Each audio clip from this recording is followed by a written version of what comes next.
इस दुनिया में कोई गरीब नहीं।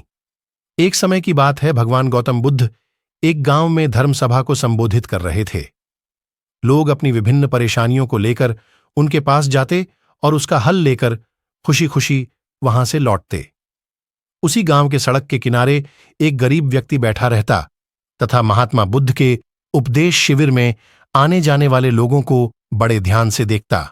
उसे बड़ा आश्चर्य होता कि लोग अंदर तो बड्डे दुखी चेहरे लेकर जाते हैं, लेकिन जब वापस आते हैं तो बड्डे खुश और प्रसन्न दिखाई देते हैं। उस गरीब को लगा कि क्यों न वो भी अपनी समस्या को भगवान के समक्ष रखे। मन में यह विचार लिए वह भी महात्मा बुद्ध के पास पहुंचा। लोग पंक्तिबद्ध खड़े होकर अपनी समस्या को बता रहे थे। जब उसकी बारी आई तो उसने सबसे पहले महात्मा बुद्ध को प्रणाम किया और फिर कहा, भगवान, इस गांव में लगभग सभी लोग खुश और समृद्ध हैं, फिर मैं ही क्यों गरीब हूं। इस पर उन्होंने मुस्कुराते हुए कहा, तुम गरीब और निर्धन इसलिए हो क्योंकि तुमने आज तक किसी को कुछ दिया ही नहीं। इस पर वह गरीब व्यक्ति बड़ा आश्चर्यचकित हुआ और बोला, भगवान, मेरे पास भला दूसरों को देने के लिए क्या होगा। मेरा तो स्वयं का गुजारा बहुत मुश्किल से हो पाता है। लोगों से भीख मांगकर अपना पेट भरता हूं। भगवान बुद्ध कुछ देर शांत रहे, फिर बोले, तुम बड़े अज्ञानी हो।